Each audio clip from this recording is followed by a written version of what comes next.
Buenas tardes.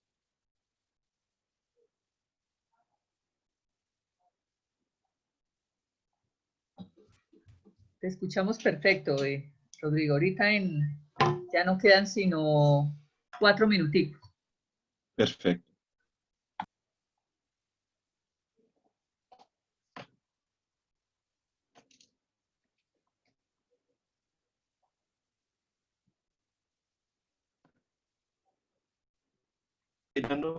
Es un poquito más concentrado de la cuestión de la capacidad de pagamiento, de pago a corto plazo.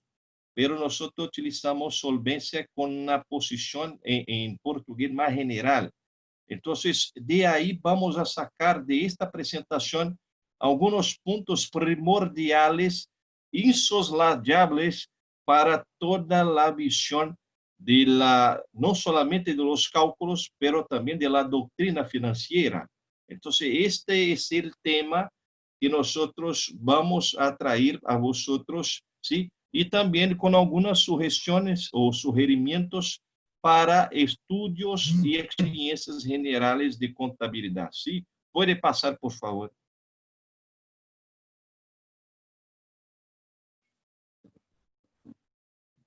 Primeramente, nosotros vamos a dividir nuestra conversación en 4 partes, ¿sí? Como para nosotros sabermos que una piedra no es una piedra, es fundamental el estudio de la historia. Entonces, vamos a sacar algunos puntos fundamentales para el entendimiento de la cronología y del desarrollo del estudio de la solvibilidad, porque no adelanta nosotros, no basta nosotros estudiarmos lo que se pasa hoy si nosotros no sabemos lo que se pasó anoche o ayer. Entonces es fundamental que sepamos cómo entender la solvibilidad en el contexto histórico, ¿sí? También los puntos tradicionales que son prácticamente traídos por las obras fundamentales de contabilidad, las obras de los científicos, las principales obras, experiencias, artículos que prácticamente no tuvieron cambios en más de 100 años. Más o menos la estructura actual que nosotros tenemos tiene ya 100 años de vida, o un poquito más, porque ha sido tratada especialmente en New York en 1905.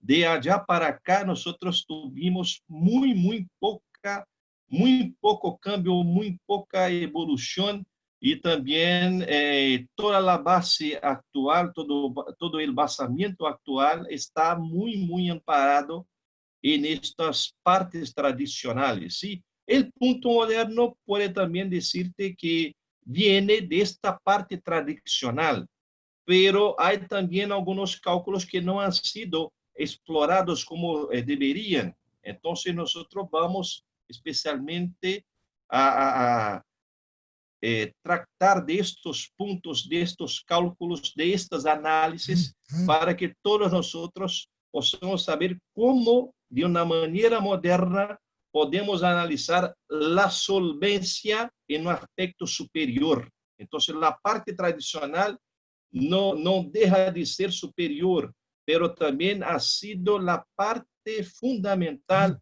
para así se deslanzar los puntos de comportamiento superior del análisis y también del estudio de la solvencia, ¿sí? Entonces, todas las nuevas análisis han sido tratadas a partir o desde la parte tradicional. E assim vamos a chegar na condição experimental, ou seja, os sugerimentos para novos estudos experimentales de solvência que podem ser tratados também ou concretados em Colômbia, em Brasil, em Espanha, qual que seja o sítio que a pessoa pode elegir. Então, o científico está livre para escoger o ponto de aplicação. Então, vamos fazer também algumas sugerências de este punto de solvencia, solo que con relación a la parte experimental. Sí, muchas gracias. Puede pasar adelante, por favor. Entonces, la análisis contable no empieza en 1905 o ni mismo con los banqueros americanos. En realidad, la análisis empieza en los conventos religiosos, o sea, los monasterios, los conventos, las casas religiosas, a cuales ya tenían una manera de se analizar bien los costes de producción de la panetería o también los costes de producción general, las entradas financieras, las salidas financieras, el equilibrio financiero, la condición general de movilización del capital fijo, el coste de reposición, la reintegración de los activos y otras cosas más. Entonces, va a empezar en el siglo XVII con el monje Angelo Pietra. Era un monje que tuviera no solamente la práctica de rezar y también trabajar, pero también escribir en los libros con la partida doble. Y a partir de ahí sacar de estos puntos condiciones generales de producción y de equilibrio o de estados financieros. Entonces, en los capítulos 48 y siguientes, el monje Angelo Pietra hace todo un pormenor de gestión, o sea, muchas minucias que a la mesura que va profundizando más los puntos de la partida doble, va a concluir que realmente era fundamental la condición financiera, porque no adelantaba nada al convenio hacer la caridad si no tendría un basamento financiero de dinero, de la plata, de condiciones de soporte, de solvencia, para que se pueda tener una sustentabilidad, sea sostenible en la parte del capital. Entonces, ya concluía que era fundamental saber pagar los conventos, ¿sí? Saber equilibrar las deudas. O sea, el inventario debe tener un volumen que sea más o menos igual a las deudas, para que se pueda, a partir de ahí, y de los diezmos, de las rentas de la iglesia, tener así una parte de capital para que se pueda pagar los costes, las deudas y toda la condición de salida financiera. O sea, a partir del acompañamiento del libro maestro, de las cuentas deudoras con las cuentas credidoras, se podría saber lo que se pasaba en la parte financiera.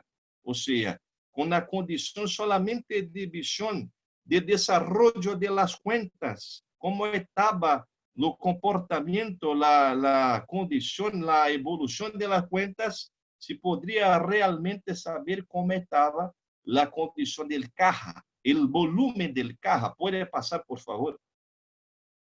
Entonces, el análisis empieza o comienza en 1586, solo que en una manera, en una estructura moderna, ya aparece con los bancos americanos. O sea, los bancos necesitaban de hacer estudios con base en los estados financieros. Entonces, ya había en 1895 una reglita a cual recomendaba, era una obligación, que todas las personas jurídicas que solicitaban préstamos a las bancas, bueno, por favor, a las bancas, tendrían que mantener una condición general de estados financieros, o sea, tenía que tener las demostraciones contables, los estados financieros. ¿Para qué? Para saber si realmente había una condición para hacer frente a los pagos, a las deudas. Y de ahí ya podemos sacar otra reglita, una norma a cual en 1905, con el surgimiento de los primeros ensayos financieros, Alexander Wall ya pasa a decir que la regla general del ratio financiero sería para cada una unidad de deuda debería tenerse 2.5 para pagar, para hacer el pago. Y William Rosendahl, en 1908, ya pasa a manter esto estándar como si fuese una regla insofismable, o sea, no podría rechazarse ninguna casa bancaria de obtener o de darte un préstamo si la empresa no tuviera una condición, un ratio cuyo resultado sería para cada una unidad de deuda debería tener 2.5 para hacer el pago. Estas condiciones han sido desarrolladas más, han sido evolucionadas a partir del 1919, porque Alexander Wall, que era también secretario del Tesoro de Nueva York, y Raymond Mayer han escrito un trabajo, un ensayo, un libro, a cual hacen afinamientos acerca de la posición de los resultados de los estándares, ¿sí? Entonces era una condición fundamental. Pero el padre de la análisis moderna es Alexander Wall. Puede pasar, por favor.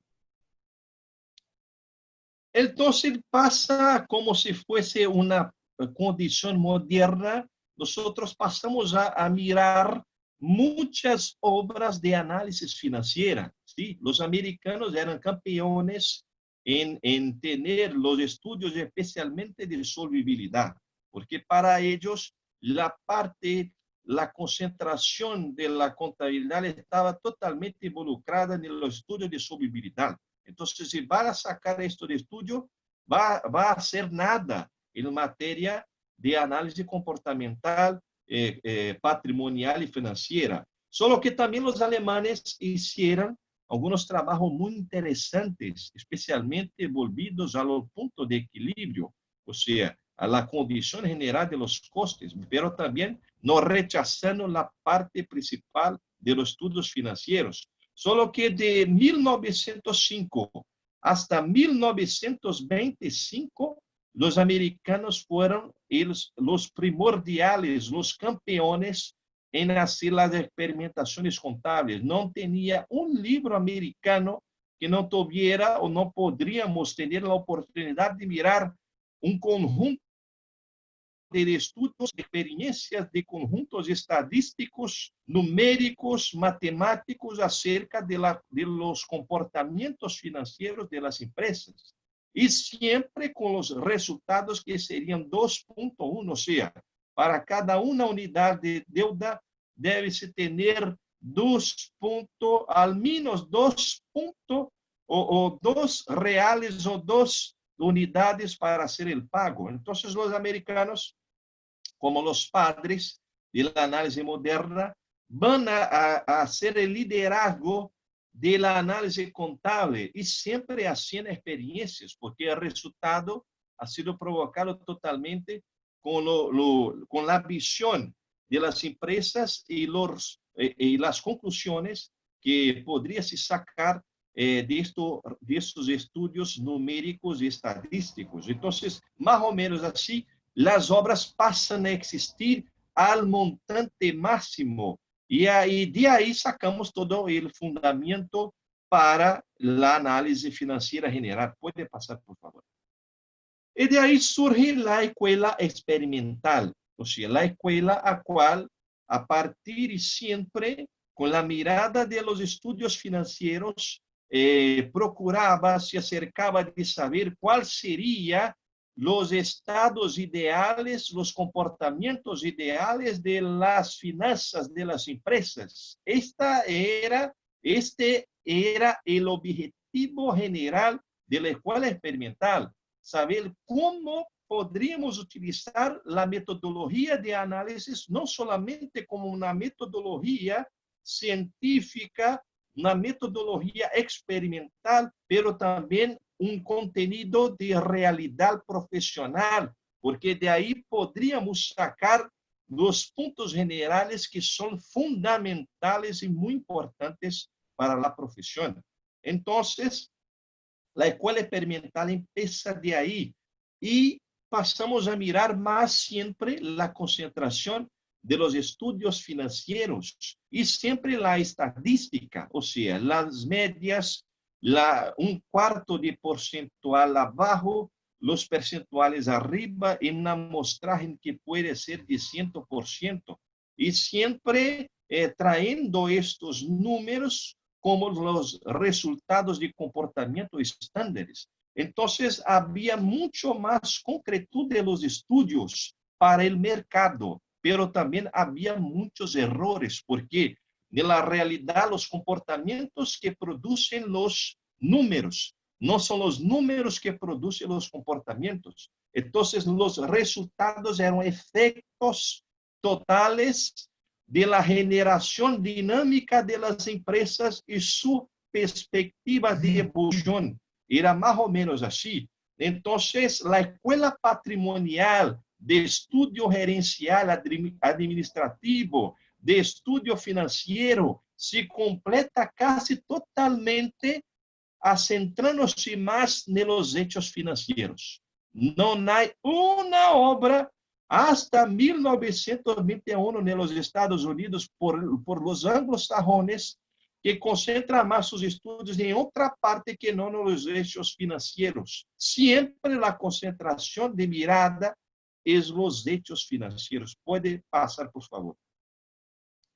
Podemos mirar realmente un ejemplo clarísimo, está muy claro, de un caso del profesor Bliss, de los estudios de solvibilidad. Entonces, ellos reunieron las empresas, podemos mirarle la columna, segunda columna, el número de las empresas miradas. Entonces, las empresas de auto, las empresas de piezas, las empresas químicas, comercios en general, algodón, explosión también, fábricas de máquinas, son los tipos de las empresas. Y al lado de esos tipos, el número de empresas que eran miradas. Este tipo de investigación hoy no es muy común. Hay una rareza hoy, pero la manera también que lo hace no es también una manera que nosotros consideramos la más perfecta. Pero esta metodología, esta manera de hacer la experimentación, nosotros estamos totalmente de acuerdo. Solo no estamos de acuerdo con algunas conclusiones, pero vamos a mirar cómo era el aire de se hacer la experiencia. Al lado de las empresas miradas, nosotros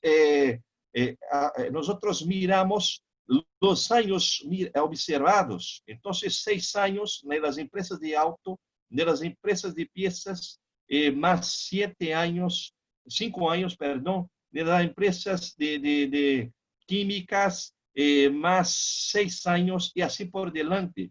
Y el ratio medio de solvibilidad más o menos estaba amparado en 2.67 de las empresas de auto y 2.62 de las empresas de piezas de auto. Y así por delante, podemos mirar que no existe en esta investigación un número que sea menor que 2. No hay. Por ahí podemos entender que realmente había una justificación para así decir que el número ideal de la solvibilidad sería 2.1. Para cada $1 o una unidad de deuda, debería tener 2.03 o 2 puntos para hacer el pago. O sea, 2 reales o 2 unidades financieras para hacer el pago.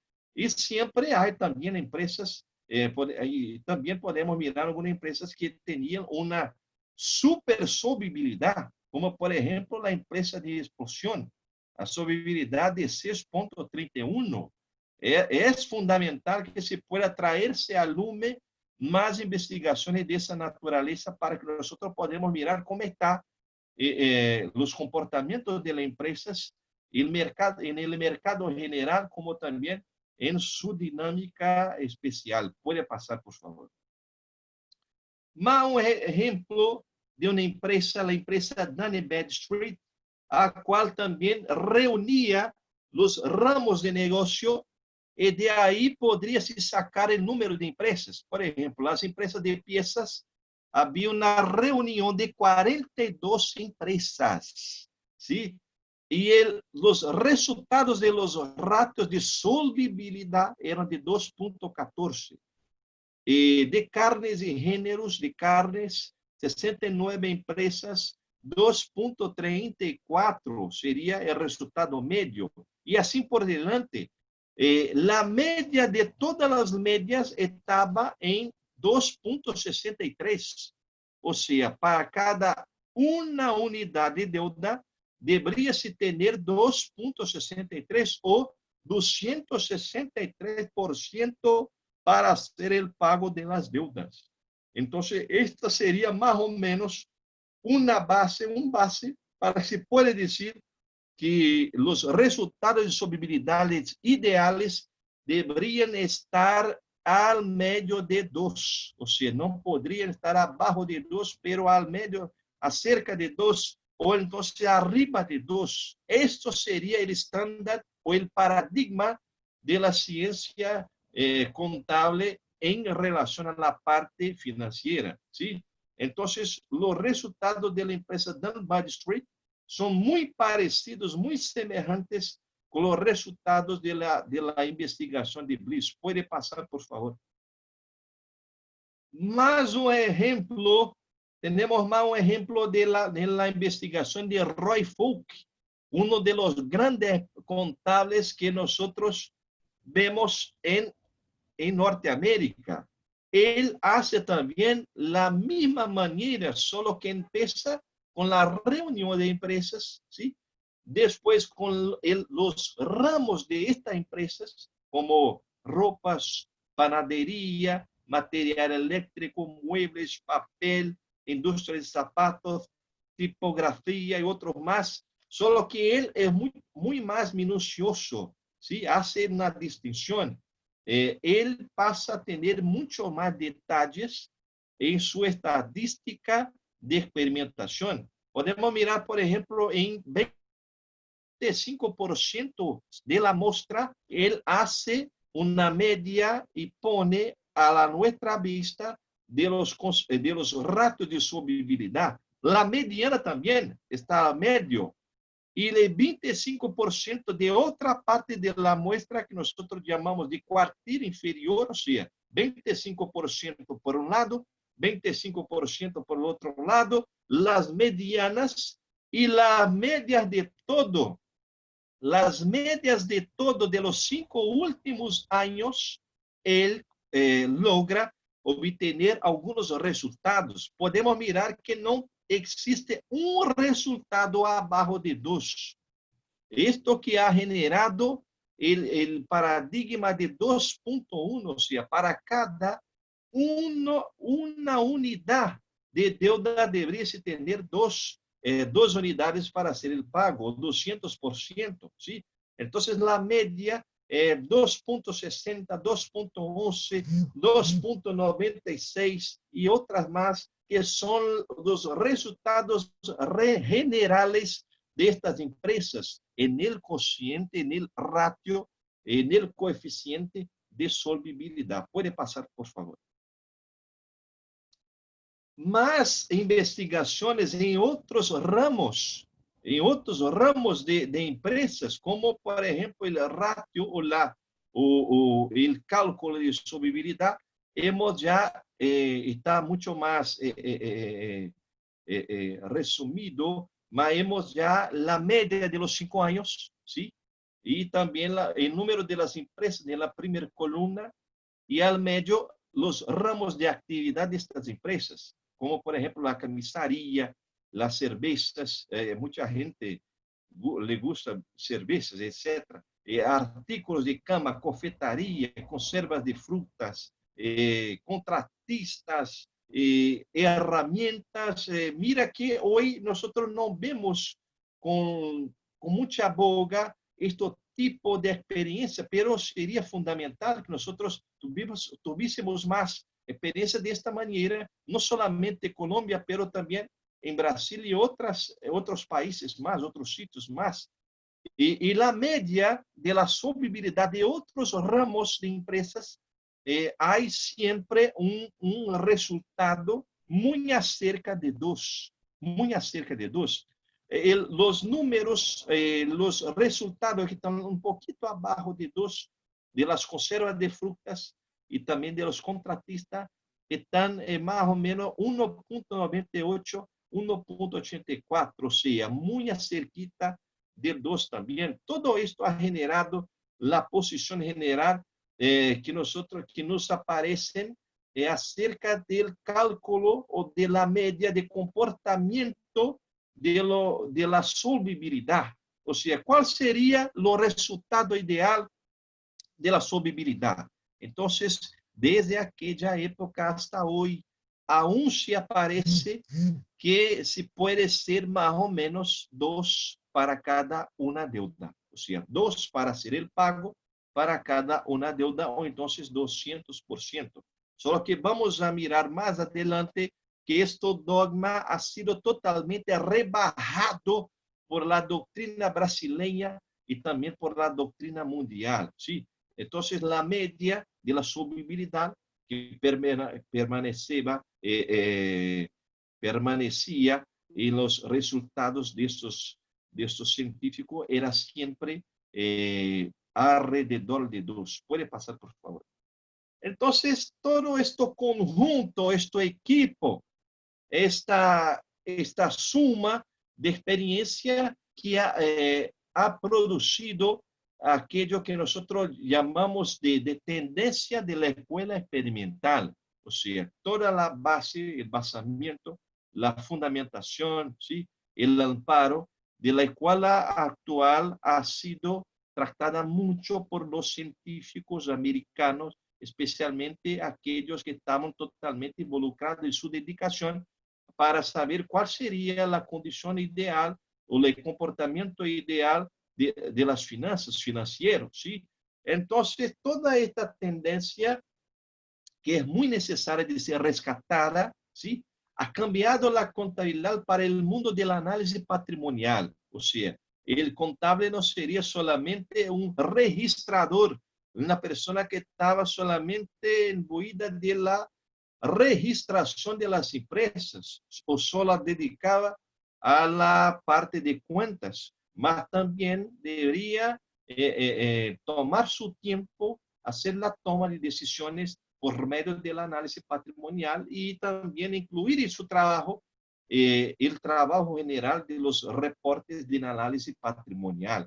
Esto generó un comportamiento académico. Nosotros estábamos ya estudiando y haciendo las experiencias por medio de estos basamientos.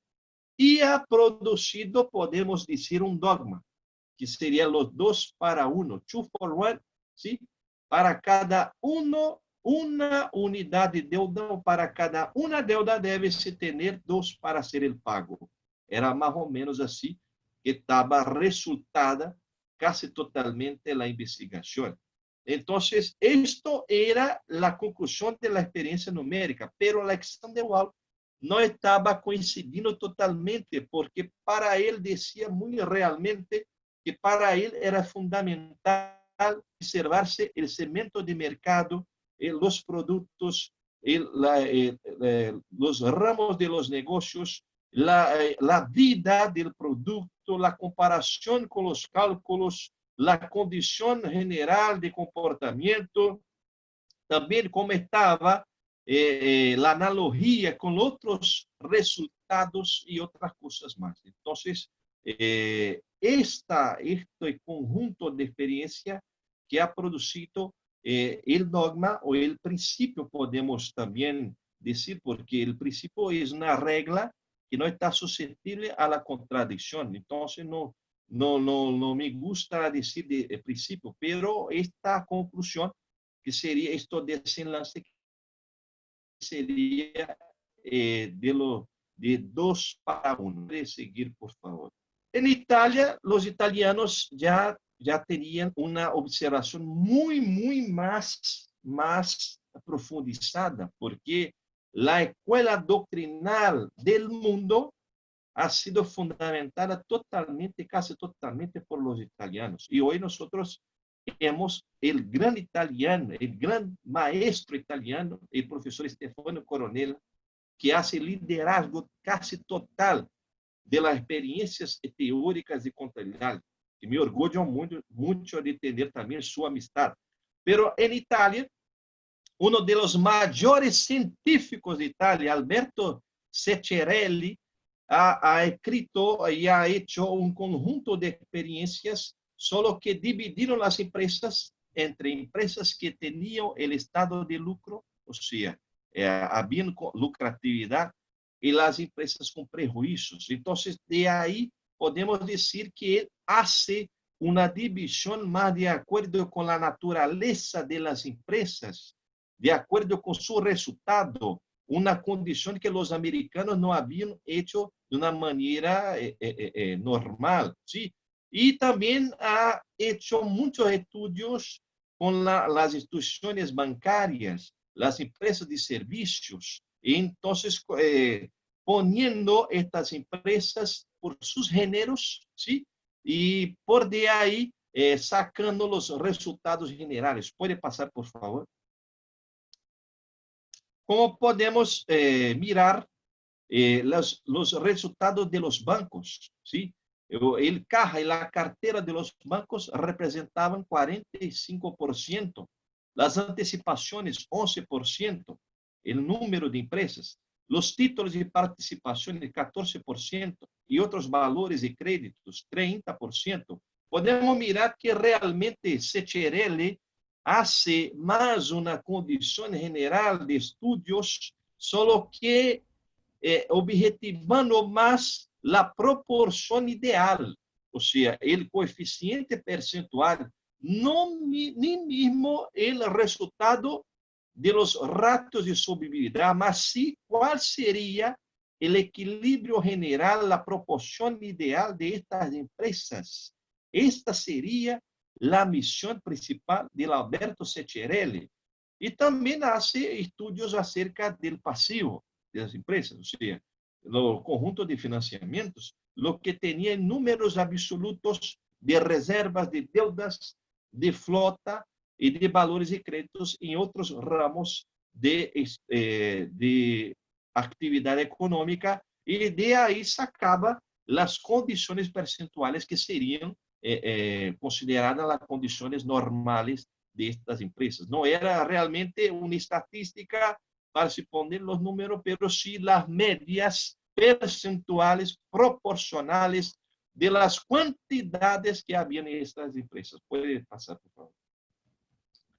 En esto enteré, hemos ya la agregación de la experimentación de los estudios teóricos. Entonces, la primera obra de teoría contable, de la verdad, de análisis contable, la primera obra de Italia, análisis financiera en relación al capital de la empresa, análisis financiera y redituable, o sea, análisis financieras y lucrativas en relación al capital de las empresas. Esta es la obra primogénita de análisis contable que existía en Italia, sí, solo que como los italianos son muy profundizados en la teoría, sacaban más estudios doctrinales, o sea, cómo investigar o cómo estudiar las superinversiones y la superfinanciación.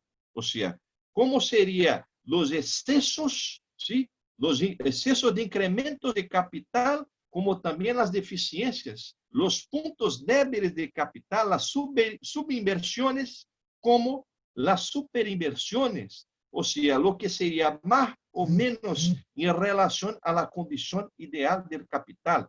Entonces, el maestro Masi hace una tendencia de estudios financieros para mirar y lanzar de ahí los estudios de superinversiones, subinversiones, insuficiencias de capital, subinversiones, superfinanciaciones y así por delante. ¿Puede pasar, por favor? Entonces, para el maestro, todo el estudio de estructural financiero así que como él llamaba, estos estudios financieros estaban totalmente centrados en la doctrina de la estática patrimonial, o sea, estudiar las finanzas, estudiar la solvibilidad, hacer conclusiones acerca de la posición financiera, estaba totalmente involucrada con el campo de la estática patrimonial, o sea, el estudio del equilibrio patrimonial y financiero de las empresas. Y de ahí sacar cómo podría hacer el diagnóstico de la superinversión, subinversión, superfinanciación, subfinanciación, supercostos, costes, subcostes, superingresos y subingresos. O sea, el capital financiero debería estar en una condición a cual sería de simetría armónica de cantidad. Esta era la posición del maestro Vicenzo Massi, ¿sí? Entonces, para él, la solidez financiera estaba totalmente acordada y coincidida con la posición de proporción. O sea, el capital de las empresas y el organismo financiero se vaya bien solamente cuando estaba en equilibrio general. O sea, para tener el equilibrio, debería tenerse también la condición financiera en estado de eficacia. Debería concretarse la solidez, la solvibilidad para poder decir, estamos con la empresa en equilibrio general. Una cosa estaba totalmente mezclada con la otra. Entonces, las indagaciones financieras estaban de acuerdo con el diagnóstico de las super y subinversiones, como también de las super y subfinanciamientos, o también como estaban el equilibrio de las deudas con los equilibrios de los inventarios, de los créditos, de las ventas a plazo, de las ventas en efectivo, de los numerarios o disponibles, y de ahí sacar los desenlaces de cuáles serían las causas para el equilibrio financiero. Entonces, una cosa estaba totalmente involucrada con la otra. Tanto así es que quien lee la obra Estática Patrimonial del maestro Vicenzo puede desenlazar fácilmente que para él el concepto de financiero estaba junto y fenizado con la posición del equilibrio general. O sea, la parte estructural estaba junta con la parte financiera y así por delante. Puede pasar, por favor. Y la escuela italiana va también a perfeccionar más los puntos generales del conocimiento financiero. Puede pasar, por favor, adelante. Especialmente de varios autores como... ¿Puede pasar? No. Adelante, por favor. Varios ahí, sí, no, vuelve uno, por favor. Sí, ahí. Y de varios autores como Alda-Almaduce. Para Alda-Almaduce, en su lógica matemática, la producción estaba totalmente de acuerdo con la función. O sea, a cada función una, estaba de acuerdo con la producción una. ¿Puede pasar, por favor? Sí. Una producción, una precisa producción estaba multiplicada de acuerdo con la función. Y así al infinito. Estas condiciones de producción estaban totalmente volvidas al equilibrio financiero. Entonces, yo no podría sacar un desenlace de equilibrio financiero si no estuviese de acuerdo con la posición de producción. Él ya dijo muy bien en la página 125 que las variaciones financieras activas estaban mezcladas con las posiciones de producción y de los ingresos. Y las variaciones financieras pasivas estaban también mezcladas con las posiciones de los costes. Esto él dijo en su obra principal, El equilibrio de las haciendas, que nada más era el equilibrio financiero de las empresas en general. Entonces ha sido un escritor máximo, un doctrinal que ha hecho una contribución, una colaboración muy importante para el estudio o la búsqueda del régimen perfecto de competencia con relación a la parte financiera, solo que desde una posición de producción. Puede pasar, por favor. En Brasil también, el maestro López de Sá ha hecho diversos estudios con base en la posición de solubilidad. Él era el primogénito, tal vez el único a hacer los estudios muy parecidos, muy semejantes con los norteamericanos. Entonces, para él también debería obtener los estados financieros de las empresas y sacar de ahí los ratios y de ahí también obtenerse los puntos medianos de los resultados. Entonces podemos mirar que es una producción o una tabla, ¿sí? Una experiencia muy parecida con también de los otros autores. Puede pasar, por favor, especialmente los americanos que han hecho una posición fundamental.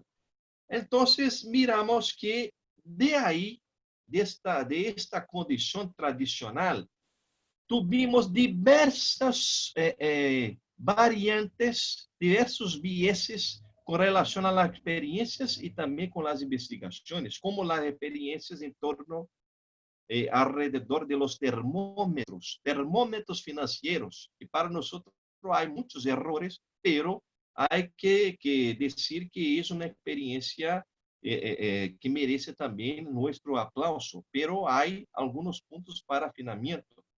Otras teorías artificiales, como la teoría de la corrección monetaria, hasta hoy nosotros contadores contables no estamos aún actualizados con relación a la teoría del valor contable. Entonces, la mezclamos teoría del valor, de la metodología del valor económico y hacemos el manejo de los balances con la intención de acierto, pero haciendo manejo y también fraudes con la firma de la ley.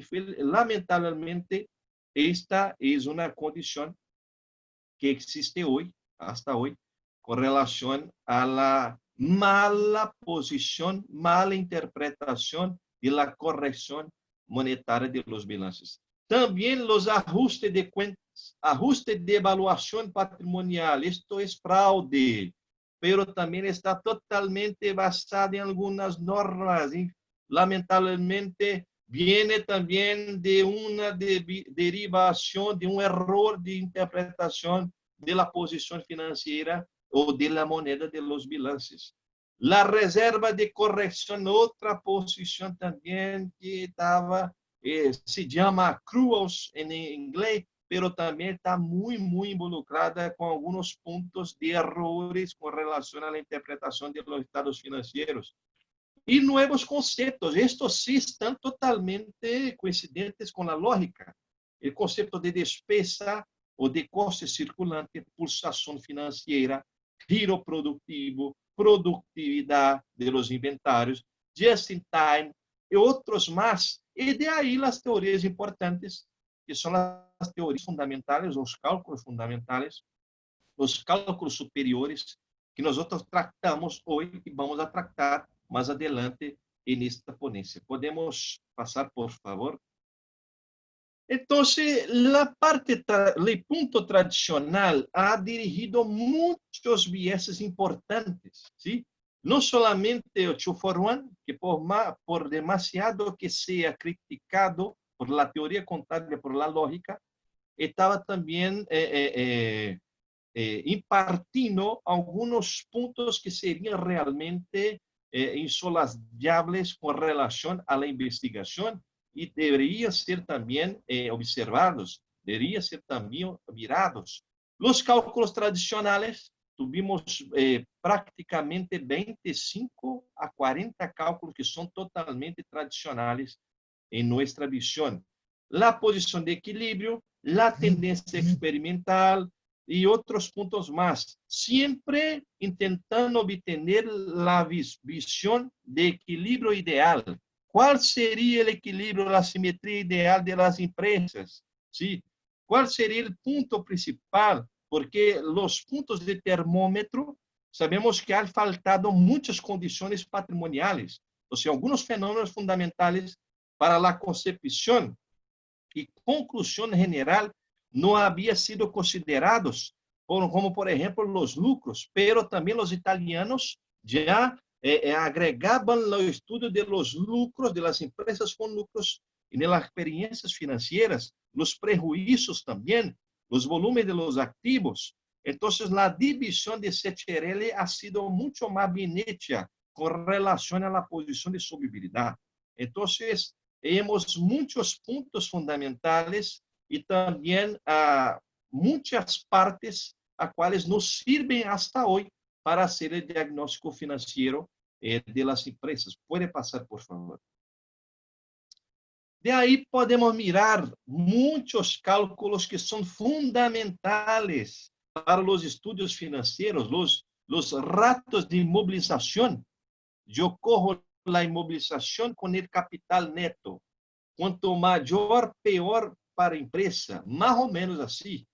Pero também pode dizer que pode não ser tão pior, porque se eu tenho muito imobilizado na empresa e tenho também muita solvibilidade, muito giro, muita produtividade, então há uma relatividade na conclusão.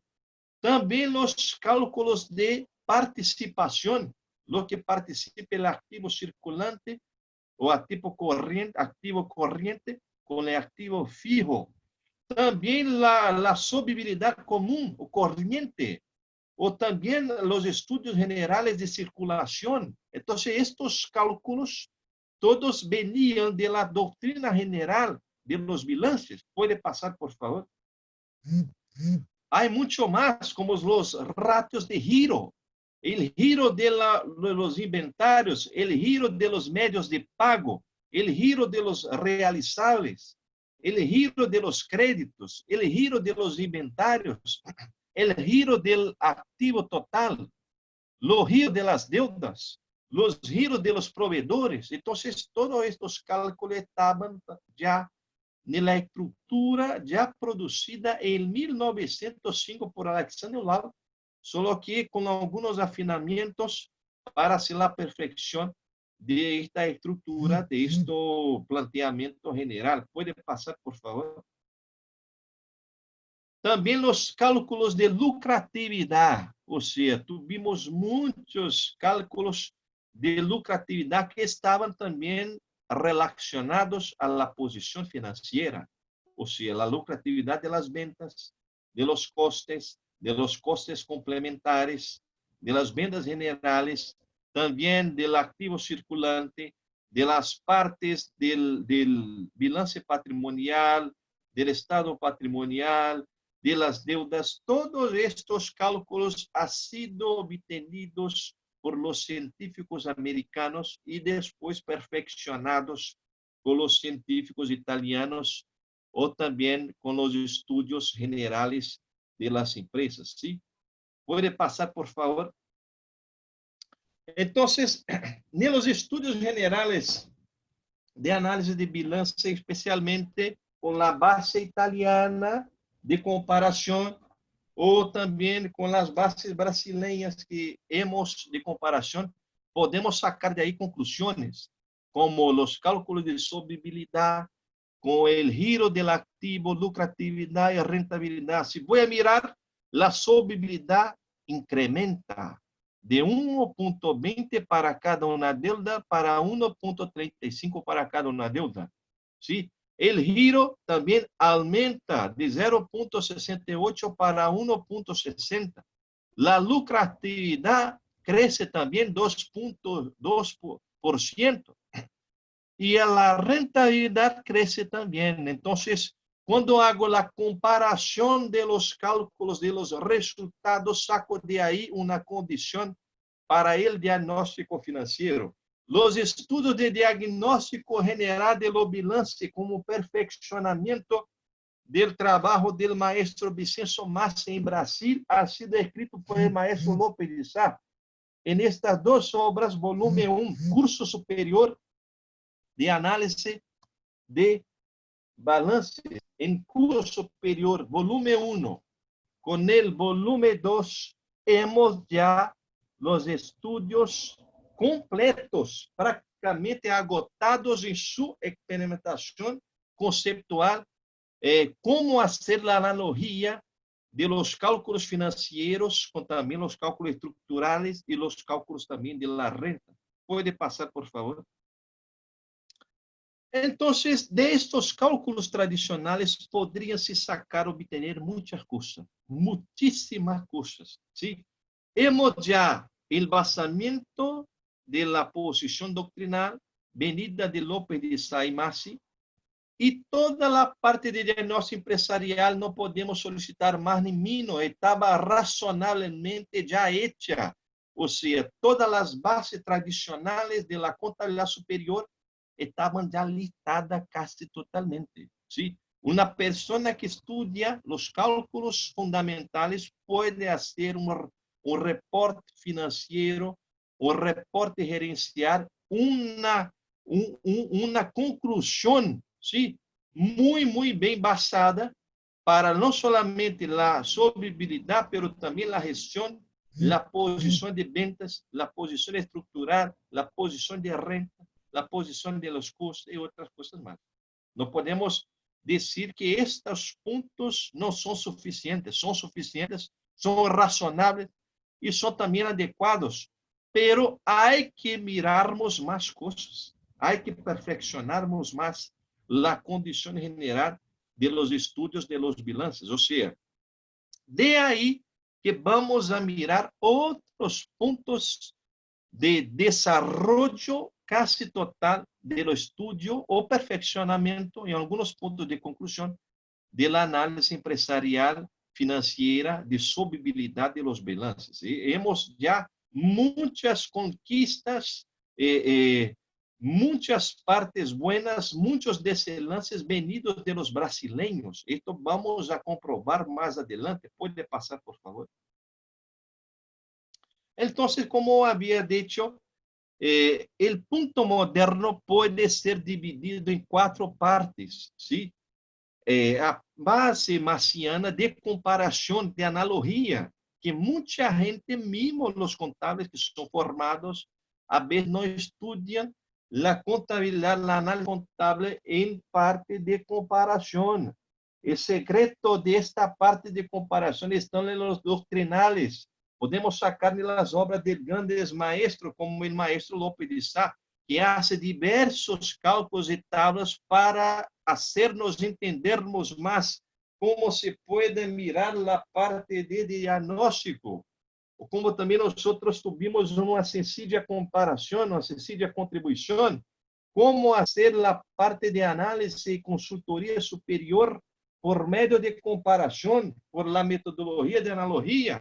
Entonces, vamos ahora a entender más de la parte marciana, de la parte lopecista de López de Sá, de la parte florentiniana de Mateus Florentino y otros puntos más. ¿Puede pasar, por favor? Primeramente, algunos conceptos consagrados de la tradición que hemos que llevar a conocimiento de ustedes, ¿sí? Y ya mezclando un poco el portugués con el español. Mira que el portugués hay más de 5 acentos, ¿sí? Este acento en la E, ele es cicloferro. Entonces, hemos conceptos en portugués que no existen en español, pero puede existir neovocábulos. ¿Por qué no? Porque nosotros no podemos cambiar la lengua. ¿Desde cuando, como decía Manuel Kant, hay un contenido de la palabra que debía sacar la nómina? O sea, si tengo el objeto de la palabra, tengo que tener la palabra o la nominación. Entonces, ¿por qué no? Como nosotros tenemos la base latín, sacar algunos conceptos o generar algunos conceptos que son fundamentales al estudio financiero. Como la parte financiera, la palabra financiero en portugués, financeiro, cambia las vocales. En español, financiero. En inglés, financium. En alemán, finance. En latín, finatio. O sea, aquello que está para terminar, aquello que está para solver, para se completar, para acabar. Este concepto ha sido generado, ha sido utilizado, muy utilizado en las finanzas y en contabilidad. O sea, la parte financiera es el finatio, que es aquello que está para terminar. Nosotros utilizamos también liquidez, o sea, la capacidad de hacer pago. La solvibilidad, que utiliza-se mucho en español, en portugués se dice liquidez, que sería lo mismo que liquidezza en italiano. La liquidez italiano, la liquidez en portugués y la solvibilidad es la misma cosa. Mira, ojo, que aparece también la palabra solvibilidad. Solvibilidad en el portugués de Portugal es común. En portugués de Brasil no, porque los científicos de Brasil siempre utilizaban por costumbre la palabra liquidez. Entonces, solvibilidad y liquidez es sinonimia y la misma cosa. Una palabrita también de un concepto que hace necesidad de llevarnos a la revelación de ustedes, de vuestras inteligencias, es la liquidabilidad, o sea, la capacidad de los realizables, la capacidad de realización de dinero, de los inventarios y de la facturación, de los facturamientos o de las ventas a plazo de los clientes. La liquidez efectiva, nosotros decimos inmediata, la capacidad actual de hacer el pago. La liquidez general, nosotros incrustamos en ella la parte a largo plazo. Entonces, cuando vamos a coger la parte a largo plazo exigible y también realizable, tenemos la solvibilidad general o la liquidez general. La falencia, que sería la debilidad de las funciones, la parte del movimiento que está débil, que está muy enfermo, que está siempre retrasando. Entonces nosotros decimos falencia. Y la solvencia para nosotros no es la solvencia de ustedes. Para nosotros la solvencia es la capacidad de todo el activo hacer frente al pagamiento de las deudas. Sería una liquidación de los activos para hacer frente a los pagamientos de las deudas. Entonces, el concepto de solvencia es más general y el concepto de solvibilidad es más específico. Y nosotros en Brasil no mezclamos solvencia con liquidez o con solvibilidad. Son conceptos diferentes para nosotros. Por eso también a veces alguna dificultad puede pasar. Por ahí miramos algunas formas de comparación. Mira, hemos la solvibilidad corriente, que siempre incrementa, crece de 1.50 para 2.60, está creciendo. El acid test, que sería la solvibilidad sin los inventarios, está cayendo. Si ella está cayendo y la solvibilidad corriente crece, es porque hay muchos inventarios. Pero el giro de los inventarios cae. Si el giro de los inventarios cae, no hay posibilidad de productividad. Entonces, la generación de dinero no ocurre, no se pasa. Y la rentabilidad no es un reflejo de esto, porque la rentabilidad cae junto con el giro.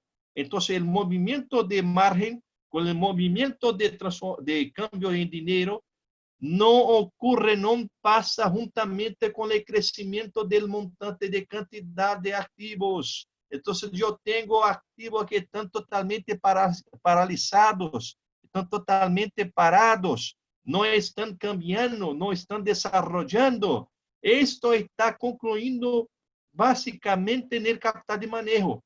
El capital de manejo crece, aumenta junto con la solvibilidad, pero esta solvibilidad no se cambia en dinero. Entonces tengo nada más, nada menos que una condición de superinversión de los inventarios. Puede seguir, por favor. Outro exemplo seria de subfinanciamento em capital. Eu tenho o capital social, só que o capital social com na base 100, ou seja, se eu escorro a base 100%, en el segundo año está a 100%, porque no crece. Y va a caer en el tercer año, en el cuarto año, en el quinto año, porque no tiene cantidad suficiente de capital y el patrimonio neto cale.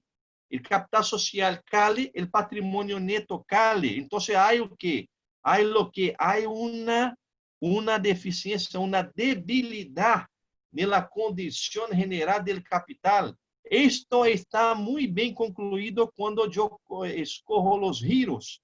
Yo prendo los giros de 6, eles pasan para 4.8, o sea, están cayendo los giros y los lucros pasan a ser pérdidas. De 100.000 de lucro, yo tengo 80.000 de pérdida. Entonces, los prejuicios junto a los inventarios son ejemplos clarísimos de una necesidad de más cantidad de capital social. Puede pasar, por favor. Outro exemplo de la condição tradicional de la superinversión de crédito a corto plazo em uma metodologia chamada índice correlativo. Índice correlativo. Eu corro nas ventas como se fossem na base 100 e prendo todos os elementos e vou fazer a comparação com esta base 100. Mira que os créditos representavam 20% e vão a representar 75%. E o fluxo de caja cale. O fluxo de caja cale e os créditos, as vendas a corto plazo suben, crescem e as deudas crescem também. Ou seja, quando o capital não logra financiar-se com os créditos, vai-se a ter mais préstimos. E esses préstimos estão comprovados nos descuentos de títulos. Ou seja, vou a correr os títulos a corto plazo e vou entregá-los a los bancos. Então, eu saco o dinheiro, hago na deuda, mantenho um fluxo de caja mais ou menos de acordo e assim intento manter a empresa, só que há uma superinversão de créditos a corto plazo. Pode seguir, por favor. Ou seja, um excesso de cantidades. E também pode ter, por exemplo, pode seguir? Podemos obter também, por exemplo, uma comparação para mirarmos o subfinanciamento em provedores. Ou seja, os provedores podem estar também com uma quantidade que seria abajo de la necesidad. Puede mirar que los proveedores calen de 1 millón para 200.000. El giro de los inventarios cale también. ¿Por qué cale? Porque no hay calidad en el giro de los inventarios. O sea, la circulación está más deficiente. El lucro pasa a cambiarse en pérdidas. Y los proveedores en percentual, en coeficiente, van a cair, ou seja, tenho menos provedores, tenho menos giro de inventários, porque não puedo financiar mis inventários com os provedores, então compro muito menos, e com isso eu genero a pérdida na empresa. Pode seguir, por favor. É caso de deficiência de provedores ou de quantidade. E a investigação de López de Sá ha hecho muitas coisas de perfeccionamiento, no solamente en los ratios tradicionales, pero también en la condición experimental. Puede mirar más una vez más una tabla a cual traerse por ahí los resultados generales medianos también con las partes de los ramos de actividad. Entonces, él hace, a ejemplo de los americanos, un conjunto de estudios estadísticos para que se pueda concluir lo que sería el cociente ideal de la análisis de bilanzas. Y nosotros vamos a quedarnos sorpresos con la conclusión del maestro López de Sá, porque él realmente, efectivamente, ha generado una contribución, una perfección a la condición de la teoría general de los estudios de la solvibilidad y del equilibrio financiero, que estaban involucrados casi totalmente en la doctrina de la estática patrimonial. ¿Puede seguir, por favor? Él, por ejemplo, miraba una empresa y decía, ¿por qué un banco tiene una condición de capital neto tan baja y de capital ajeno tan alta? O sea, muchas deudas y poco patrimonio neto. ¿Por qué el banco mercantil tiene una distinción muy larga del capital neto con el capital ajeno, o capital de crédito, o capital de deudas? Y así puede decir que estaba bien. Vaya, ¿cómo nosotros podríamos entender esto? Podríamos entender que el comercio tiene una condición muy abajo de capital propio con el capital alejo, o sea, capital de deudas. ¿Por qué esto existe? Y podemos concluir que realmente hay un equilibrio financiero en esas empresas. Porque él, cuando estaba arreglando los números, no estaba entendiendo nada, como él mismo ha dicho para nosotros en un congreso en 92. Él dijo que realmente cuando cogió a todos los números, todos los estudios, no estaba entendiendo casi nada. Solo que a la mesura que estaba más profundizando más en sus investigaciones, ha sacado de ahí conclusiones muy, muy interesantes con relación a la parte experimental. Puede pasar, por favor. Él en su trabajo muy interesante, que su tesis doctoral, la teoría del capital de las empresas, que en la verdad tiene un nombre muy largo, que es la teoría de las proporciones de los componentes en la promoción del equilibrio, en la resultación del equilibrio del capital de funcionamiento y las nuevas tendencias de investigación científica y contabilidad. Eran dos partes en una teoría solamente. Es su teoría general, y también hay un anexo con relación a la liquidez financiera. Él empieza a perceber que en la realidad los medios patrimoniales implicaban en velocidad y tiempo, como está en la primera lógica. Las necesidades patrimoniales financieras también implicaban en velocidad y tiempo.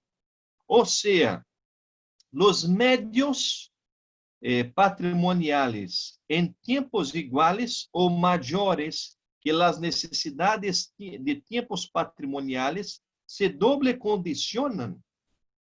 Y así también, entonces, de ahí una relación automática existía. O sea, nosotros podemos decir que había una relación, o sea, yo escojo los medios patrimoniales con los tiempos y hago un ratio, de ahí un resultado. Después divido este resultado por las necesidades patrimoniales por el tiempo, otro ratio, otro resultado. Los dos resultados cambiaban en una visión general de estudios de la liquidez financiera. Entonces, para él, una conclusión era primordial, o sea, son causas principales para el equilibrio, el giro de los valores, el proceso de formación del resultado. Entonces, si voy a mirar cualquier sea el elemento, tengo que escoger la parte de giro con la parte de rentabilidad y así hacer algunas comparaciones para concluir realmente cómo estaría la posición de la liquidez financiera y del equilibrio general de la empresa. Puede pasar, por favor. Y de ahí estamos ya mirando la solvibilidad dinámica, que es una conquista de su trabajo, de su teoría, de su tesis doctoral, que ha escrita en 1965. ou seja, a teoria da solvibilidade dinâmica, lo que era a inovação, realmente ele cambia quase totalmente o ratio. Nós podemos mirar o ratio original. Os orígenes do ratio de solvibilidade estava involucrado em current asset, current liabilities, ou seja, ativo circulante dividido por el pasivo circulante. Ele sencillamente hace un aporte pasando a correr como el dividendo, ¿sí? El divisor de la fórmula, los plazos medios de transformación del dinero, los plazos medios de giro. Entonces, yo cojo el dinero y voy a dividirlo por el plazo medio de dinero. Los inventarios por el plazo medio de giro. Los créditos por el plazo medio de créditos. E depois vou dividir as deudas por el passo médio de giro de deudas. E com isso eu saco, de acordo com a relação anterior, uma posição fundamental, que seria a mesma posição da liquidez financeira, ou seja, a correção da liquidez, da solvibilidade financeira, de acordo com a posição também dinâmica e a posição atualizada de los bilances. Pode passar, por favor. Pode mirar realmente de uma maneira muito fácil a lógica matemática, ou seja, a liquidez general, a liquidez, a solvibilidade, seria a solvibilidade em castelhano, pero a liquidez seria os medios patrimoniais maiores que as necessidades patrimoniais. Solo que eu tenho a necessidade de calcular a eficiência. Então, vou correr o tempo médio patrimonial, que implica o semi-infinito, que deve ser menor ou igual ao tempo médio patrimonial, que implica semi-infinito. Ou seja, a interdependência da solvibilidade real estava totalmente condicionada com a circulação dinâmica e eficiência. Podemos mirar este exemplo. Se vamos a aprender 2008 com 2009, tenho uma solvibilidade comum de 0,90. Mira que este exemplo pode ser utilizado também em cálculos judiciais de perícia judicial. Ou perícia judicial em casos de solvência judicial ou mesmo em processos de recuperação fiscal de las empresas. Então, tenho uma solvibilidade comum corrente de 0,90 para uma solvibilidade comum corrente de 0,85. Mira que está abaixo de 1. Se fôssemos volver a anos atrás, ou anos de trás, ao passado, este resultado estava totalmente abaixo ou fora da condição ideal, porque a condição era 2 para 1. Este era o estándar da análise financeira. Então, 0,90 está muito, muito abaixo e 0,85 muito mais. Então, estava ineficazes estes resultados. Só que mira, tempo do ativo circulante é de 68 dias. O tempo do passivo circulante é de 190 dias. Mientras, em 2009, 52 dias é o tempo do ativo circulante e 198 dias é o tempo do passivo circulante. Então, há muita velocidade do ativo circulatório com relação ao passivo, às deudas circulantes ou circulatórias. ¿Sí? Então, para o padrão, para o estándar, estava a solvibilidade totalmente ineficaz. ¿Sí? Resultado totalmente débil. Pero vamos agora incrementar a teoria da liquidez financeira, do cálculo. Pode passar, por favor. Vamos a mirarlo. Mira bien, sí, a la tabla arriba está el ejemplo que nosotros pasamos a ustedes. Ahora está la corrección. Yo prendo a los plazos medios los resultados generales de los medios patrimoniales y también de las necesidades patrimoniales. Entonces, voy a hacer una división. Yo escojo 900, que serían los medios patrimoniales, y divido por 68 el plazo medio de giro, de renovación, el turnover del activo circulante. Y después yo prendo 1000, que serían las deudas, por 190 los tiempos de necesidades patrimoniales de las deudas. Y así el resultado de ratio es de 2.51, o sea, para cada una unidad de deuda tiene 2.51 para hacer el pago. Entonces, la solvibilidad está mucho, mucho más eficiente, está mucho más arriba, hasta del padrón de 2 para 1. Entonces, 251% en relación a 100% que serían las deudas. En el otro año, tengo 850 por el plazo del activo circulante, y tengo las deudas de 1000 por el plazo de las deudas circulatorias. Y yo hecho un resultado de 3.24, o sea, para cada una unidad de deuda, yo tengo 3.24 para hacer el pago. Entonces, es un resultado muy, muy bueno y en desarrollo, porque crece de 2.51 para 3.24, tiene un desarrollo, tiene una evolución. En realidad, esta solvibilidad está eficaz. Entonces, nosotros tenemos que saber que en nuestros reportes gerenciales financieros es fundamental hacer la corrección financiera para que así podamos tener un diagnóstico que sea preciso, que sea lógico, que sea realmente sólido con relación a la exigencia de los jueces, de los clientes, de las empresas que quieren saber cuál sería la realidad de su solvibilidad. Entonces, hay un desarrollo en esa condición. ¿Puede pasar, por favor? Allá de esta técnica, allá de esta evolución del cálculo, hemos también otros trabajos, como por ejemplo, un incremento en la teoría de la liquidez financiera aparece con la obra del maestro Américo Mateus Florentino, ¿sí? Y hay una lógica por detrás de esta parte.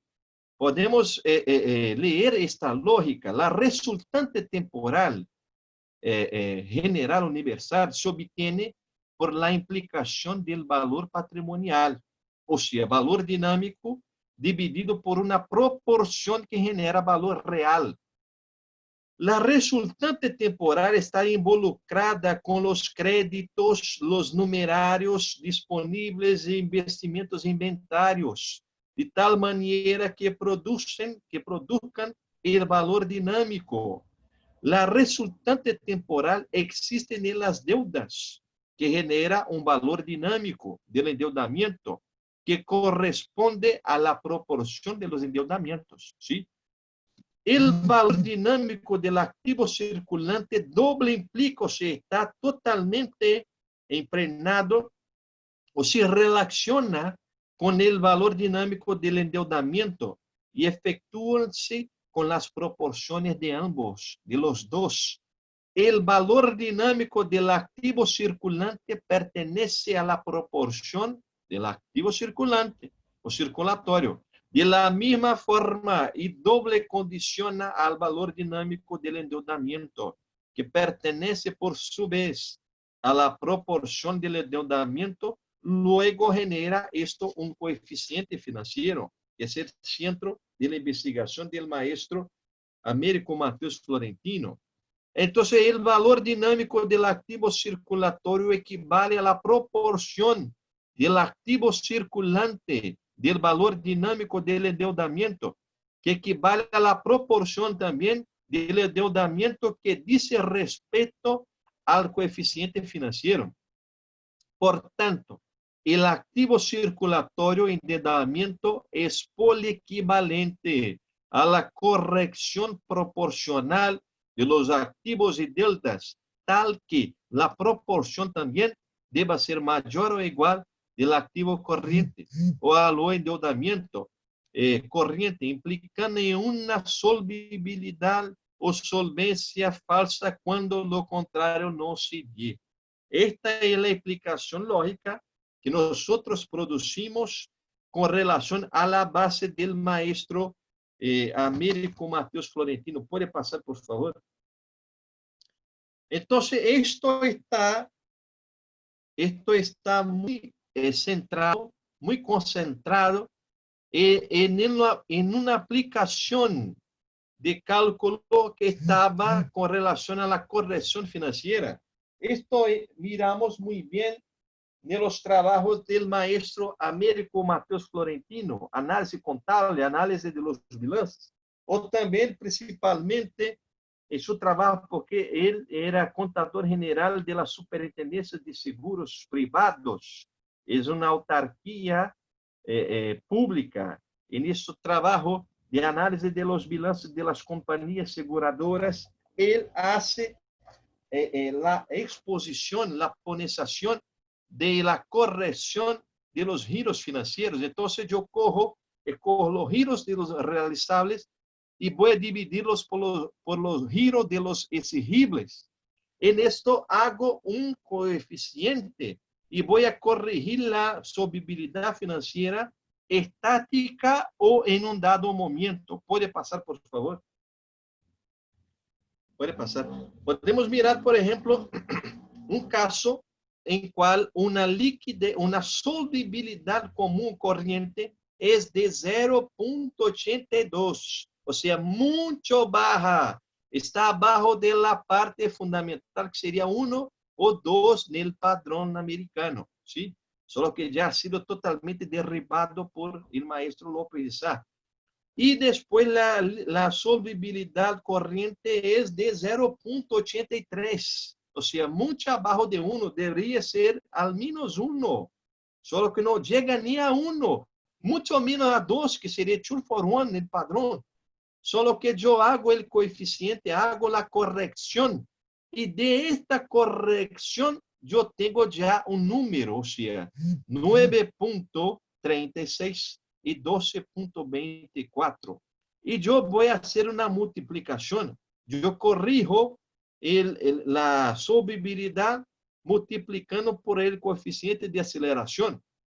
0.82 por 9.36. Yo tengo ya una solvibilidad real de 7.68. Y por delante yo escojo 12.24, multiplico por 0.83, que es la solvibilidad común o corriente, y yo encuentro 10.16, o sea, la solvibilidad real no es 0.83. La solvibilidad real es de 10.16. Y la solvibilidad real del primer año es de 7.68. Puedo imaginar cómo está, puedo mirar cómo está en la tabla, los 2 años. Tengo la solvibilidad normal o estática o en dado momento, o mismo de lo balance o quantitativa, con relación a la corrección. En esto yo hago la corrección y yo encuentro el resultado de la realidad financiera de la empresa. O sea, esta empresa está muy bien, tiene una solvibilidad dinámica real verídica de 7.68, como también hay una solvibilidad de 10.16 con un desarrollo entre los 2 años. Puede seguir, por favor. Entonces yo hice algunas ponenciaciones acerca de las posiciones de los cálculos, especialmente con base en la doctrina lopecista, como también de la doctrina florentiniana. O sea, son 2 doctrinas fundamentales para el estudio del capital financiero o también de la solvibilidad financiera. Solo que hay más, mi gente. Hay mucho más que podríamos. Yo tengo hasta emoción solo de hablar acerca de estos temas, porque podríamos profundizar mucho más en cálculos con el embasamiento dauriano, nacimentista, chavicista, hasta nosotros también hicimos alguna colaboración. Corderiano, que ha perfeccionado los dos cálculos que yo hablé antes para vosotros, y otros más, y casi todos ellos son prácticamente brasileños, son sulamericanos. Nosotros somos todos hermanos, ¿sí? Son todas conquistas, todas comendas que han sido producidas en Sudamérica, en Brasil. Pode seguir, por favor. ¿Cómo pueden aparecer para nosotros los términos de la solvibilidad inmovilizado? Una teoría nuestra original, o la equivalencia patrimonial, o también la parte del neopatrimonialismo, o sea, estudio de la teoría general de conocimiento contable del maestro López de Sá. Existe una traducción en español por el Ministerio de la Hacienda español, por el Tribunal de Cuentas. Entonces puede también mirar esos estudios. Y la teoría de la liquidez también, de la solvibilidad, que está en desarrollo. Nosotros hoy hicimos la primera piedra de su fundamentación, de su fundación. ¿Puede seguir, por favor? Podemos mirar en esta lógica, de una manera muy resumida, que la variación negativa del capital fijo implica aumento del capital propio, o capital neto. Vaya a producir aumento del capital circulante. La reducción del capital fijo, implicando reducción del capital circulante o aumento del capital fijo y capital circulatorio, genera falsa eficacia o solvibilidad. El capital neto debe tener variaciones equitativas para el capital fijo y circulatorio para así tener la solvibilidad, como también luego las variaciones dobles del inmovilizado pertenecen al capital fijo, generando una eficacia de solvibilidad. La eficacia de la solvibilidad existe cuando estas dobles variaciones generan aumento del capital circulante o capital propio neto, luego generando la eficacia de la solvencia. Esta es una lógica de una primera teoría que nosotros producimos, que ha sido en parte publicada parcialmente en el Congreso Iberoamericano, con la dirección del maestro Vicente Ripoll. Entonces, ha sido considerado un trabajo a ser discutido, a ser también perfeccionado. Nosotros solo hicimos las primeras bases. ¿Puede pasar, por favor? Hay también la teoría de la equivalencia, o sea, la equivalencia podríamos decir que sería la correlación entre dos proporciones. Yo tengo un capital con comillas simple con el capital 1, que doble implica un capital de dos comillas simple con el capital 2. Esto genera una equivalencia y va a generar también un capital ideal, o sea, la equivalencia de los capitales que genera la equidad, que se condiciona al capital total en grado de eficacia constante y nivel de prosperidad como consecuencia. La resultante es siempre aproximada a un comportamiento del capital doblemente condicional a un nivel de eficacia anulada como necesidad igual a cero o mismo nivel de eficacia mayor que cero. Por tal, la resultante aproximada a capital se equivale a una eficacia positivada. Luego, la necesidad debería ser menor que cero. Entonces, el capital ideal sería el capital equivalente. Entonces, yo escojo dos proporciones, puedo también tocar a una condición de cantidad ideal de los balances, solo que yo no tengo tiempo para adaptar esto ahora ni la liquidez, ni la solvibilidad financiera. ¿Sí? Entonces es un estudio que está se perfeccionando y creo que puede ser dirigido para la solvibilidad, para la resultabilidad, para la estabilidad, para la productividad, para la invulnerabilidad, para la elasticidad, para la socialidad y para otros puntos más de las funciones sistemáticas. Estoy solamente creando el principio lógico general para estos análisis. ¿Puede pasar, por favor? Y en esta visión de la teoría general, de la teoría contable, especialmente del neopatrimonialismo, yo puedo imaginar o pensar la contabilidad por medio de tres relaciones y adaptarlas totalmente a la posición financiera, las relaciones esenciales, las relaciones dimensionales, las relaciones ambientales y también tratarlas por el campo de la interdependencia, eficacia y prosperidad. Entonces, en las relaciones esenciales, yo tengo diversas subrelaciones, ¿sí? Desde la necesidad hasta la función. La dimensión es la parte de información, causa, efecto, calidad, cantidad, tiempo, espacio. Las relaciones ambientales pueden ser endógenas o exógenas, lo que sea. Puedo, por ejemplo, mirar un punto, una variación, una variante de estas y correlacionarlas con las relaciones esenciales. Es lo que puede pasar, proponiendo a ustedes que pueda ser la condición de la condición holística, la posición de la condición holística experimental. O sea, yo tengo una implicación de necesidad, finalidad, medio y función.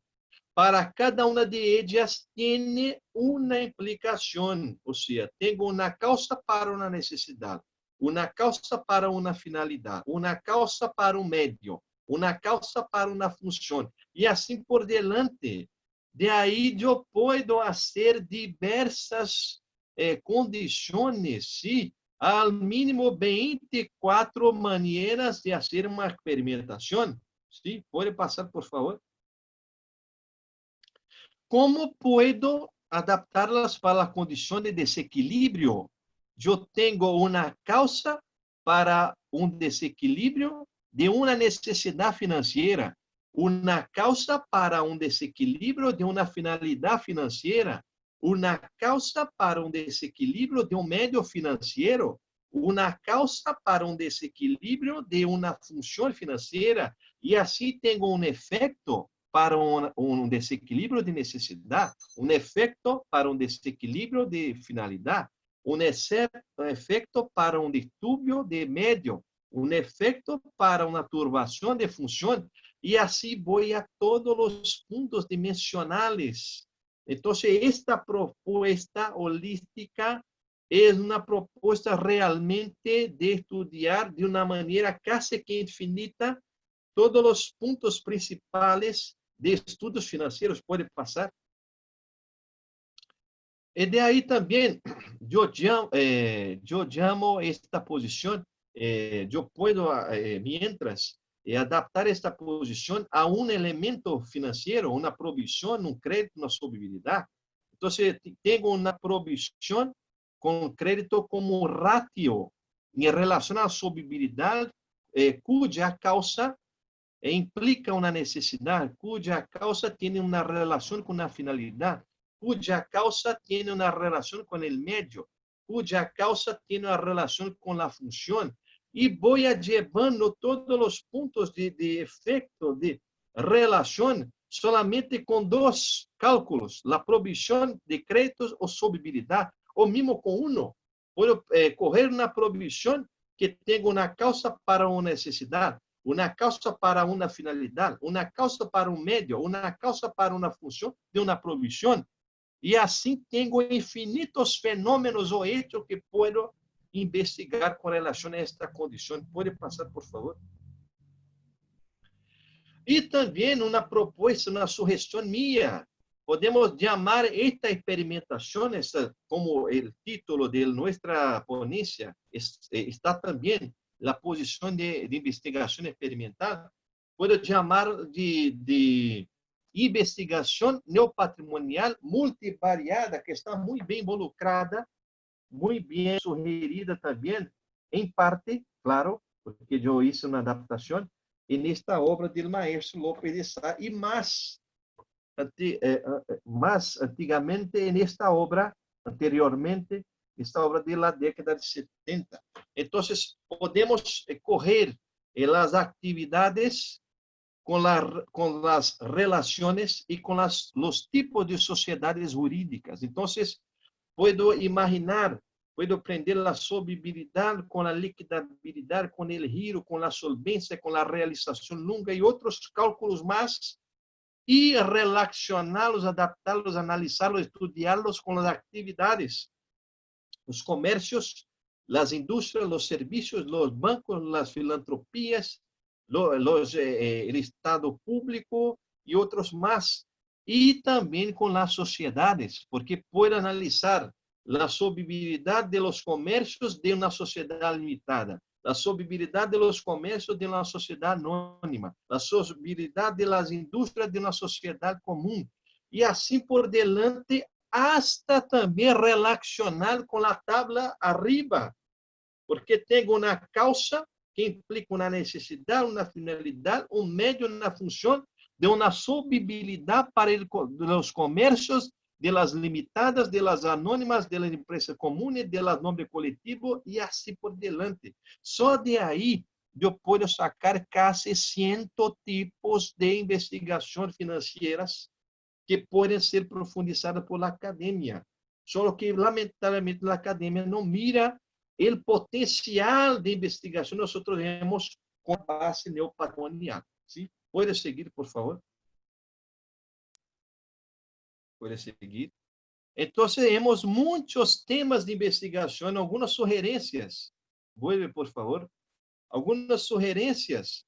¿Puede volver uno, por favor? Algunos temas de investigación, como la cuestión, por ejemplo, de nuevas leyes de giro de los inventarios. ¿Cuál sería la relación? ¿Cuál sería la ley, el principio? Como también podríamos hacer los estudios de solvibilidad en post-pandemia. ¿Cómo estarían estos estudios? ¿Cómo estarían los estudios de condición de capital y reserva con relación a la solvibilidad? O las empresas de capital cerrado en Brasil o en Colombia, o en los dos países, o también el estudio de los medios y sus funciones, o también estudios generales de solvibilidad y giro de los numerarios disponibles, como estariam nas sociedades limitadas, nas anônimas, em uma amostragem específica, precisa, ou também estudo experimental do endeudamento em relação à tabla holística, ou seja, eu tenho causas que condicionam a efeitos, a qualidade, a quantidade, a tempo, a espaço, que generam necessidades, finalidades, meios e funções de la solvibilidad de las empresas limitadas. Entonces, voy a analizar, por ejemplo, la solvibilidad de las empresas de nombre colectivos y voy a coger la causa que implica las necesidades, finalidades, medios, funciones de las provisiones y solvibilidad de las empresas de nombre colectivo. Por hacer esto, pode estudar também relações de endeudamento, pode estudar também condições de teorias de endeudamento, a capitalização e solvibilidade, e relacioná-las com estes pontos de causa-efeito, qualidade, quantidade, tempo, espaço e necessidade, finalidade, meio e função. Só em uma relação, pode também aprender outro cálculo e assim adaptá-lo a uma atividade, seja comercial, seja industrial, seja serviço, seja financeira, seja estatal, com os tipos de pessoas jurídicas de sociedades, né? Ou seja, a sociedade de nome coletivo, a sociedade comum, a sociedade limitada, a sociedade anônima e outras mais. Então, há campo infinito de estudos, de propostas de investigação que não há tempo para nós aclararmos mais. A vezes uma tabla negra seria muito interessante para nós fazermos mais exemplos y dibujamos mucho más estas partes que imparten nuevas experimentaciones fundamentales para los estudios superiores de contabilidad. ¿Puede pasar, por favor? Entonces, nuestras conclusiones para terminar, porque hay un poquito de tiempo para algunas preguntas. Yo miré, me parecía que había 3 preguntas. Si va a pasar el tiempo, para mí no hay problema. Podemos responder, contestar las preguntas, los que tengan, para nosotros no hay problema. Estamos dispuestos y a sus órdenes para aclararmos más este tema de acuerdo con la doctrina contable, ¿sí? Entonces, nuestras conclusiones están muy de acuerdo, muy coincidentes, que los cálculos superiores nos sirven hasta hoy y pueden ser utilizados como metodología experimental. Esta es la primera conclusión, que muchas veces está olvidada en la academia formal. Se utiliza muchas veces cálculos estatísticos, pero se olvida del análisis contable, ¿sí? Outra coisa muito importante seria o rescate da prática de análise como esta metodologia. Então, se vocês que estão nos departamentos, estão também nas assinaturas universitárias que tenham esta sensibilidade de trazer para as experiências contábeis análise contábil. Isto é fundamental. Los cálculos modernos también deben ser mucho más provechados. Se debe tener mucho más exploración de los científicos y del análisis superior. Esto es fundamental. Y las experiencias son infinitas. Nosotros no tendríamos tiempo para hablar de todas ellas. Nosotros no tendríamos jamás, nos escapa totalmente el tiempo para profundizarmos más. Um puntito, ¿sí? Uma frase, um título de uma proposta que nós sugerimos a vocês como estudo patrimonial, neopatrimonial, ou uma análise multivariada neopatrimonial. Então, estas são nossas conclusões. Ou seja, há realmente cálculos superiores, devem ser traídos para a metodologia experimental, devem ser perfeccionados, incrementados reforçado com a parte doctrinal neopatrimonial e muitas experiências podem sacar-se de aí. Podem passar, por favor, desta condição, desta simbiose. Dejo a ustedes nuestro blog, nuestro correo, nuestro WhatsApp para quien quiere escribir, anotarnos. Puede dejar también esta ponencia con la profesora Estela para que pueda pasar a ustedes después. Algunos de nuestros libros, sí, estos puntos han sido tratados en nuestros libros, especialmente la historia de la contabilidad, también la introducción a la moderna contabilidad general, también la análisis de la solvencia general de las empresas. Hay un libro de esto en la Universidad de Antioquia, sob la dirección del maestro Carlos Castaño. E também esta obra Evolução Doutrinária da Contabilidade, que em parte ha sido traduzida por el maestro Jesús Pineda. Pode passar, por favor? Pode passar? Dejo esta mensagem que... Vuelve, por favor, a imagem anterior, por favor. Dejo esta mensagem, a anterior, por favor. Que por mais que nós cerramos, não, la próxima, la anterior. La anterior, por favor. Esta. Que por mais que nós cerramos, seamos criativos e inteligentes, jamais poderíamos lograr uma imagem como aquella. Passa, por favor. Que nós miramos esta imagem maravilhosa que é do céu do Brasil, o céu de Colômbia, o céu de Japão e o céu do mundo, que ha sido dada sem custos para nós mirarmos todos os dias e agradecermos mais ao Criador. Pode passar. Mi agradecimento a todos. Muitas graças e que Deus e Nossa Senhora Aparecida benediga a todos para nosotros nuestra ponencia tiene un fin, pero para Dios no hay fin. Estoy a sus disposiciones para las preguntas y para las contestaciones, lo que puedo saber y puedo garantizar la respuesta. ¿Sí? Muchas gracias a todos. Muchísimas gracias, mi apreciado colega Rodrigo Antonio Chávez. Yo, antes de que se plantee cualquier pregunta, porque en efecto hay 2 o 3 preguntas, yo quiero, manifestar un agradecimiento especial por esos aportes que le ha hecho, no solamente allá en la Escuela de Brasil, a la Escuela Neopatrimonialista, sino al desarrollo mismo de la profesión, que es lo que uno aquí en Colombia llama el pensamiento o la teoría contable. Gracias por esos aportes. Hay un planteamiento aquí, dice que cuando se habla de solvibilidad o de solvencia, uno entiende que es la capacidad de supervivencia de cualquier empresa en el largo plazo. Y digamos que no hay mejor manera hasta este momento, pues, escuchándolo, para poder medir ese desempeño, si esa empresa lo hizo bien o lo hizo mal, pues a través de un ratio de solvibilidad.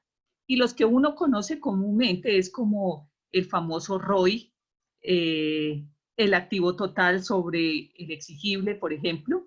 Pero entonces aquí en la exposición uno lo que observa es que la liquidez, perdóneme, la tendencia es que a partir del patrimonio con todas esas funciones que tiene, pues pareciera que fuera como esa fuente que emerge como para poder establecer realmente el valor o la riqueza en las empresas. Es decir, que se obtiene una mejor posición financiera con relación al uso que da estas funciones patrimoniales a las que convencionalmente se venían manejando. ¿Es correcto esta apreciación o no es correcta? Es correcta.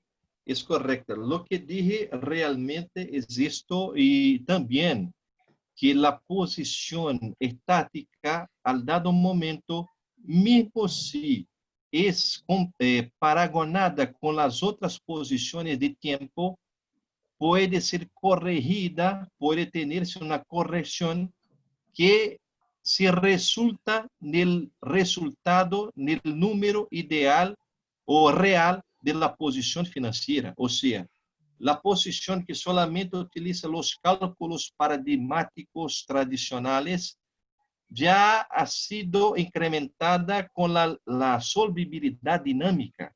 Entonces, es fundamental que para mirar la verdadera capacidad de solvencia a corto plazo y también a largo plazo, porque en esta obra nosotros adaptamos e incrementamos estudios de la solvencia general del activo dinámica, o sea, la solvibilidad total.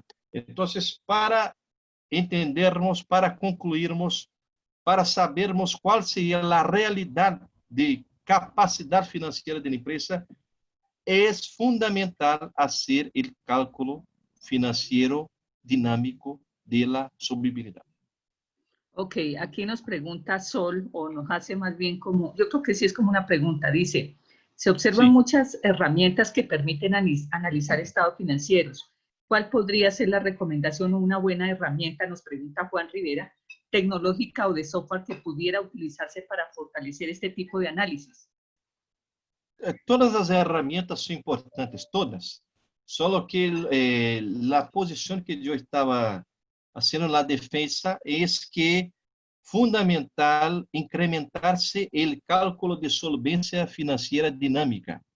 Entonces, puede utilizar todas, pero el cálculo tradicional de solvencia puede engañar.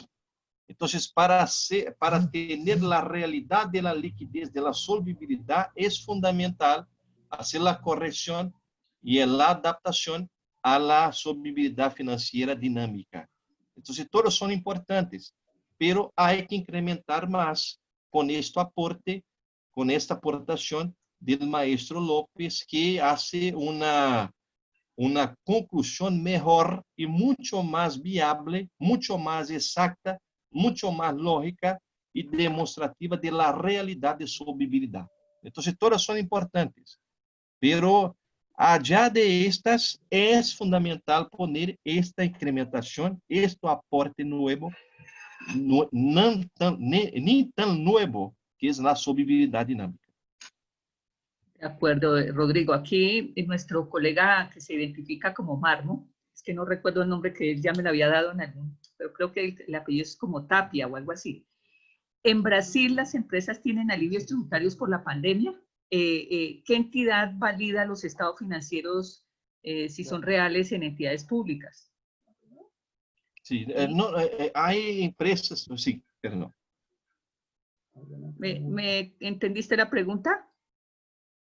Sí, sí, claro. Hay empresas, por ejemplo, que hacen estos cálculos, ¿sí?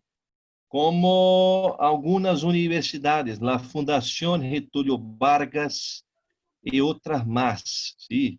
Hay también algunas plataformas con la reunión de estos cálculos. Solo que por pandemia hemos las empresas de los gobiernos como el Instituto Brasileiro de Geografía y Estadística, ¿sí? Lo Ministerio de la Economía o de la Hacienda y también algunos ministerios de Brasil. Entonces, esto hace alguna validación.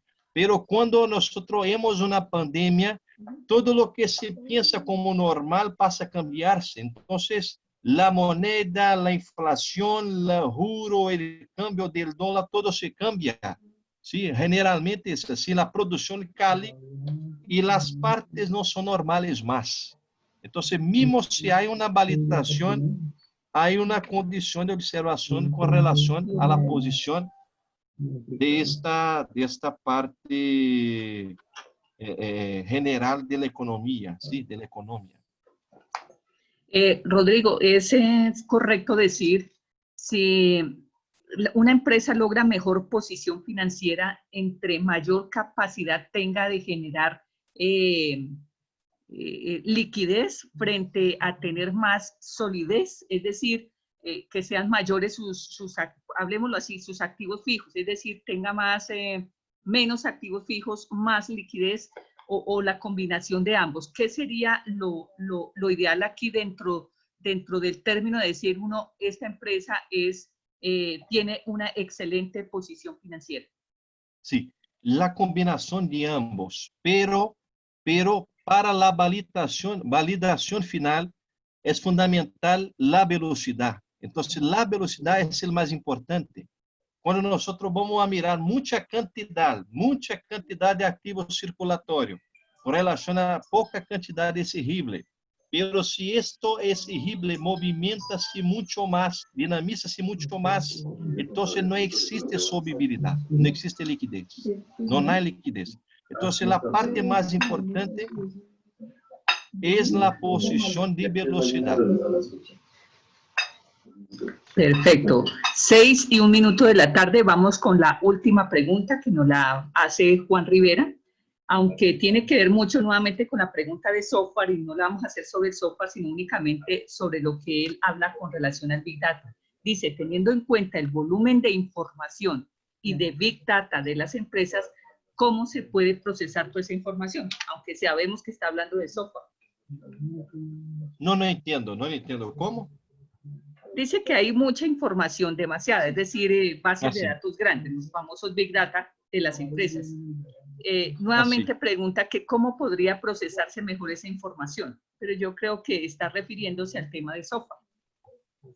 Sí, hay muchas maneras, ¿no? Una primera manera sería, por ejemplo, concentrando la mirada en algunos puntos, ¿sí?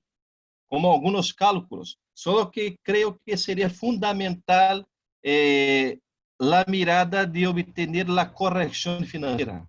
Estos cálculos, si fuese demostrado generalmente en los mercados, en las economías, traerla mucho más una conclusión de la capacidad financiera. Hay mucha información, solo que cuando nosotros vamos a investigar tenemos que escoger algunas de ellas. Entonces, ni todas son fundamentales. Hay que mirar las más importantes. Creo que la dinámica de liquidez, de solvencia, es la más importante. Perfecto, mi estimado Rodrigo, hemos llegado al final de nuestro CompuCol Te Conecta. Para nosotros es un privilegio, de verdad, que hayas podido estar en este lugar. Es un tema realmente apasionante, así como veo yo que eres un apasionado del tema. Gracias por tanto aporte. Estuve mirando unas referenciaciones que hace la Universidad de Antioquia, que hace el Legis, que hacen algunas universidades aquí en Colombia, y veo que haces parte del desarrollo de la teoría y del pensamiento contable. Por lo tanto, solamente tengo que decir que es un honor que estés aquí en este espacio y que hayas podido compartir a los colegas que hasta esta hora nos acompañan. Tuvimos una capacidad de 140, ahorita estamos 72, pero es que uno entiende que la gente rota mucho en este sentido, pero para los colegas que pudieron estar hasta esta hora, sé que de alguna manera este tema tiene un interés especial para cada uno de ustedes. Así que, mi apreciado Rodrigo, de mi parte, un agradecimiento especial. Yo voy a dejar que tú despidas en este momento la audiencia, y a todos y a cada uno de ustedes. Algunos me preguntaron por la memoria, con todo gusto. Yo tengo el archivo, les puedo compartir el archivo, no hay ningún problema. Apreciado. Sí, claro. Yo quisiera enviar muchas gracias a todos. ¿Sí?